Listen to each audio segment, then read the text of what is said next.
So, Anna, how do you define rest?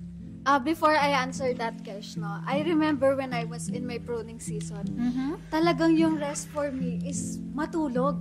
Ganun siya. True, Ganun no? siya kalala. And there was this time na talagang niloloko mo lang yung sarili mo kasi paggising mo, hindi ka pa rin okay and may burden ka pa din. Yung parang hindi mo pa start yung day, pagod na pagod ka na. Lagi kang yung, ubos, no? Tama. Pagod physically, emotionally, especially mentally talaga.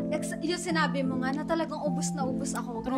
Ganon. Paano mo na nasasabi na may kapahingahan kay Lord? There was this time, sobrang restless talaga ako as in. And allow me to read this verse. Sabi niya ganyan, "Come to me, all you weary, praise and I God. will give you rest." Sabi niya. Amen. "Take my yoke upon you and learn from me. For I am gentle and humble in heart, and you will Amen. find rest for your souls." Sabi niya. Amen.